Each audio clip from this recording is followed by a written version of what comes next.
Good evening. This is Cracker's Crazy Living coming to you Friday evening, the day before New Year's Eve. Coming on, been having a real hankering to do some smoking, smoke some kind of meat in my smoker. So I decided it was brisket time again. So I'm on here and I'm going to show you my brisket and what I'm going to do to get it prepared. I'm outside because it's easier to do it outside on this table as opposed to making a big huge mess in the house. This is a 17.25 pound brisket. When Dixie had it on sale, $2.99 a pound, I paid $51.58 for this big piece of meat. And they had a whole case of them. I guess New Year's Eve is a thing down here for smoking brisket, because the case was full, and there were like 3 people around this case, digging through the briskets. So whenever you got to deal with people digging in the same pot for brisket, there was a gentleman there that was looking for brisket as well. He bought 2 briskets, so he's really going to be adventurous. And whether he's doing them both tomorrow or he's doing one and putting one in his freezer, who knows. But I asked him, what does he look for in the brisket? Because I was just curious. He said he looks for a brisket that doesn't have a huge fat cap on it, because I asked him if he didn't like doing the trimming, and he said he didn't mind doing the trimming. He's not paying top dollar for a bunch of fat. So I guess that was pretty helpful. This looked like a pretty nice brisket to me. I'm not a genius in picking out brisket, but this looks like it is a pretty good one. It's choice. Around here you can't get anything more than choice around here. They don't even have Wagyu in the stores, even if you had the money for it. And you just don't seem to be able to get prime anywhere. It's always choice, but that's fine. It'll make a really good brisket. So what I'm going to do is I'm going to open my package, and I'm going to, trim some of this fat off of it. And I got to do this kind of quickly because I decided to go to the store at 5 o'clock in the evening. So it's going to be getting dark here really quickly. And I want to be able to get this piece of meat somewhat trimmed and cut in half for tomorrow. It won't fit in my smoker hole, so I have to cut it in half. But you know what? It seems to be the trend for that, because when you watch the experts do it, they do exactly the same thing. So I got a really sharp knife here, and I'm just going to start kind of trimming away some of this fat. You do want to leave some of this fat on, but shoot, I just cut myself.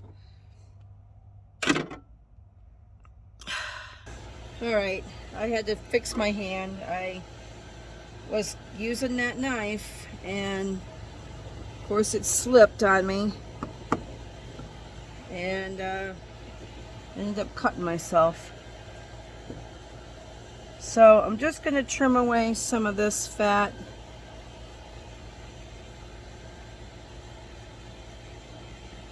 I guess a boning knife would be the best job for this.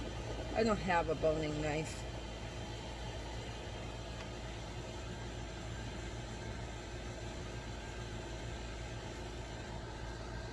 This fat isn't really too awful thick on it. I guess I picked out a pretty decent one.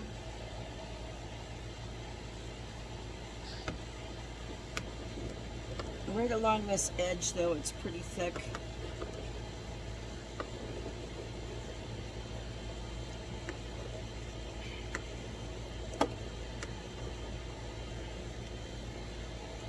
I'll save this fat. What they call, what do they do when they render it? A little piece of meat there.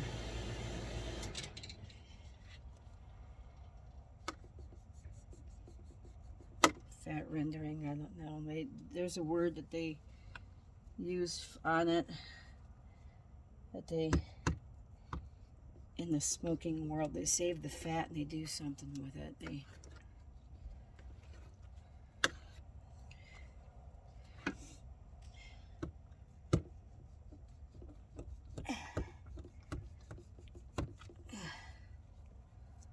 Yeah, that was pretty thick. A boning knife, I think, would be the best job for this. I don't have a boning knife.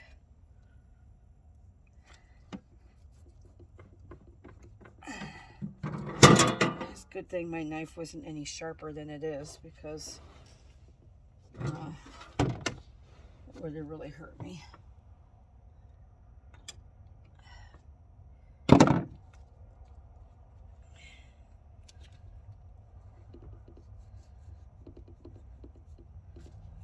Of course, you just got to be as careful as you can doing this.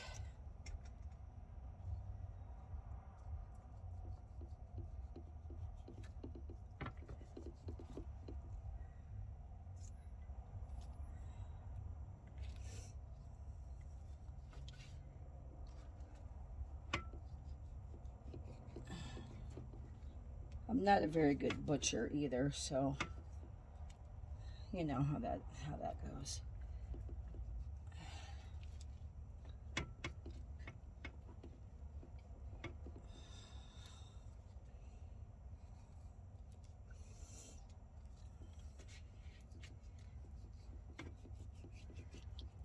Sometimes they say it's easier to do this when it's semi-frozen. I don't think so. I did that once and I did not think that was easy at all.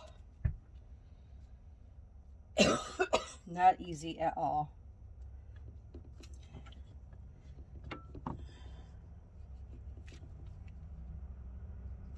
All right. I think that's pretty good. I mean, I don't want to cut too much fat off, but when you get a couple of inches thick on the edge, you want to get it off. You want to take it off of there. You don't want to leave that on there.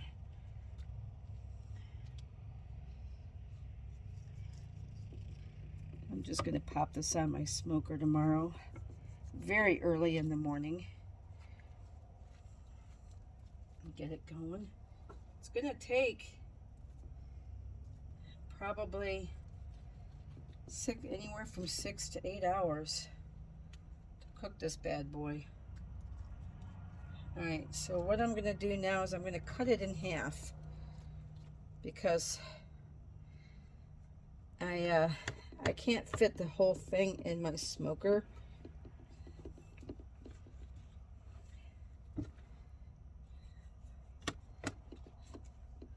So I'm just going to separate the point from the flat.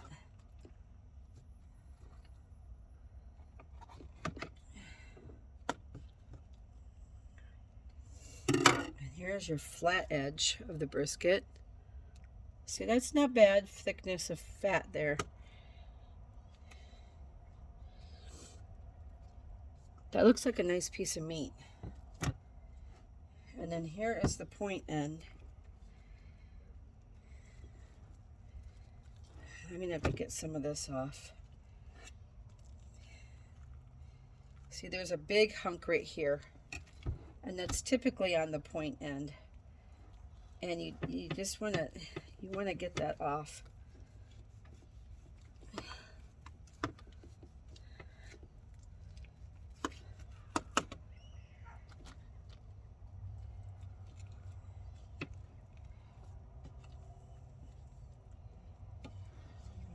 Some of this stringy fat, what I call stringy fat.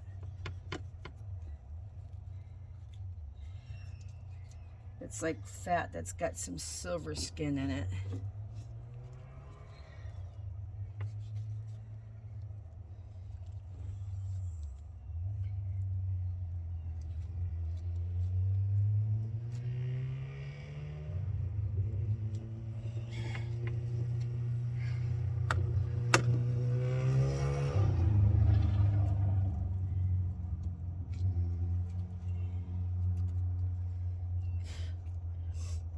This fat here, it's got a big blob of it right there.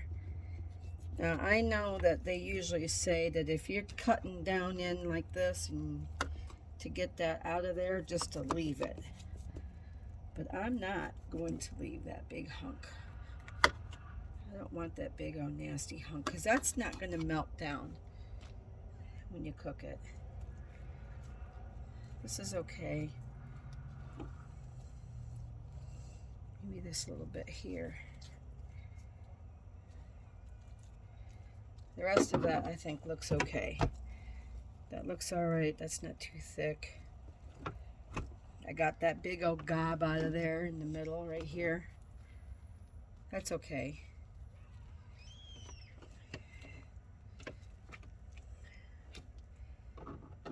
Maybe just shave some of this, just a little bit more of this off.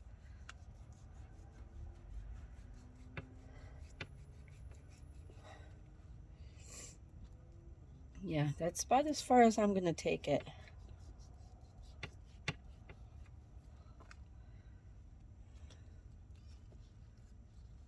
Yep, it's going to be good. Okay. That looks pretty nice. All right, now I'm going to go get my seasonings and I'm going to season this one up.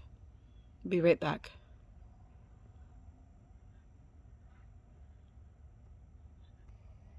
Okay, I'm back. So I washed my tray off and I got my parchment paper on my pan here. And I'm just going to start coating this brisket with mustard. I did this before following somebody's recipe and I think it turned out really good. So I'm going to just do it again. I'm going to paint it with mustard.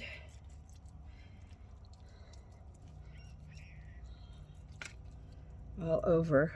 I hope you guys can still see what I'm doing.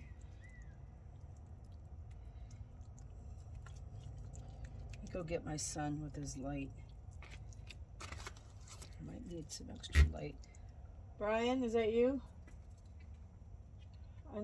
Can you ask Brian to come out with his flashlight? Did he go back home?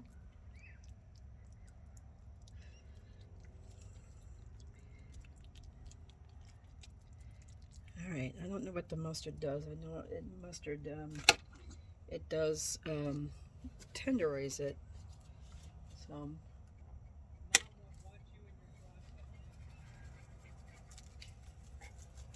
Put some of this on it. Get your ball. Get your ball. Get your ball.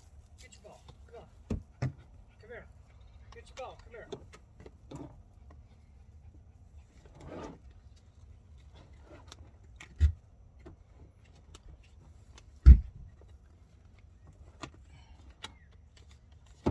Get the lid off of this.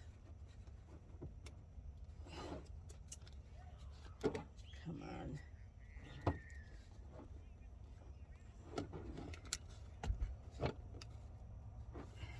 Where is the lid? There it is. Can you put a light on this? I'm videotaping this so I can have some reference. What is that? That's my blend that I was putting That's on. a lot of fat you cut off. Yeah, it had a big, thick, fat cap on it that you don't want on there. You covered it in mustard. Mm-hmm. Why mustard? That's what they say to do.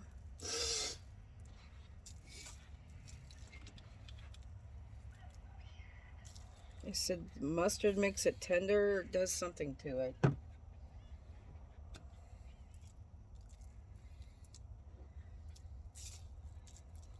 Some people don't put nothing on their brisket.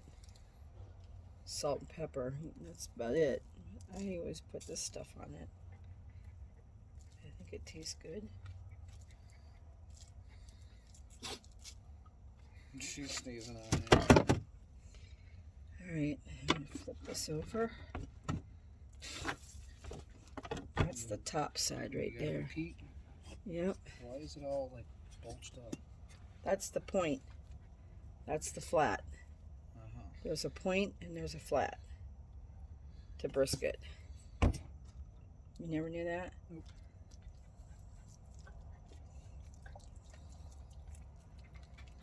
Yes.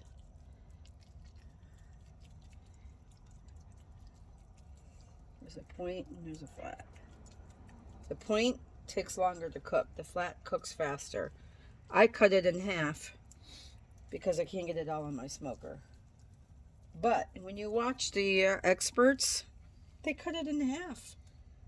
And they do, because they know it cooks different on each side.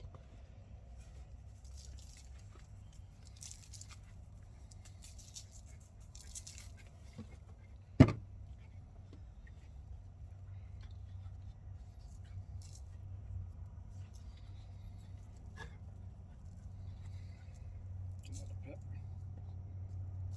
Well, you won't taste it. I mean, maybe. When you slice it thin, Dad wants salt. I know it's going to be over salted, but he wants salt. He's already yelling at me about it. John, are you cooking that? I know, right?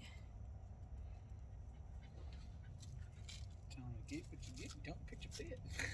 I know, right?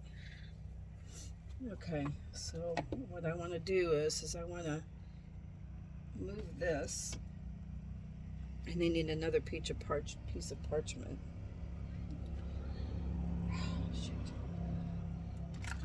Just lay it there, I guess.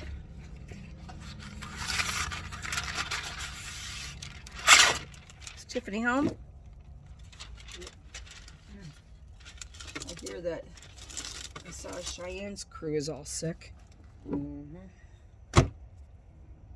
All right, so I gotta go get the key to the shed so I can get it in the fridge. Let me switch this around. Can you pull that tray forward?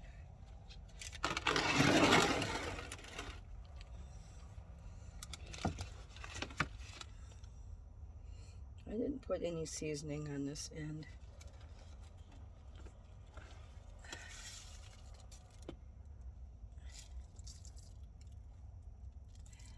Oh, it's getting bit.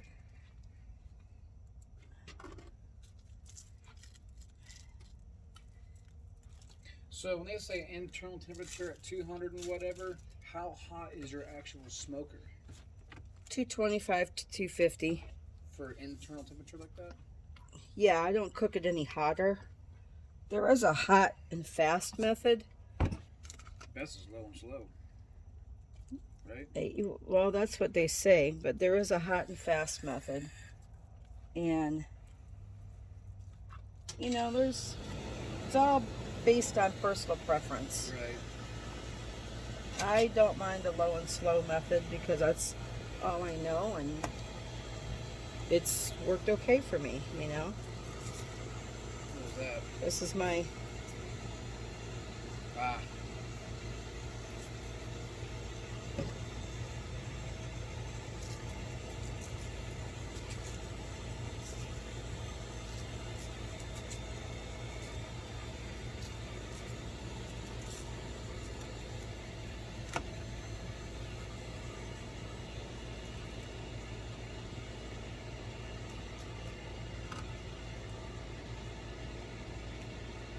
kind of hard to see out here.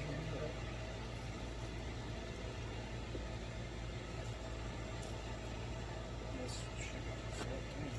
Spread the whole It'll come off. I mean, it won't stay on there, you know.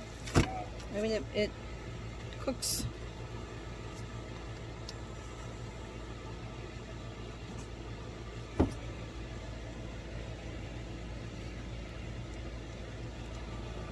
I'm getting bit.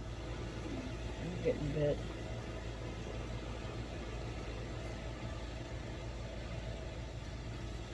That looks like a pretty nice piece of meat.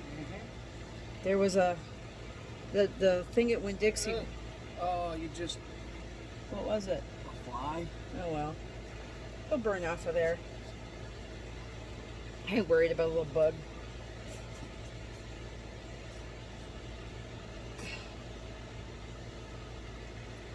The case was full of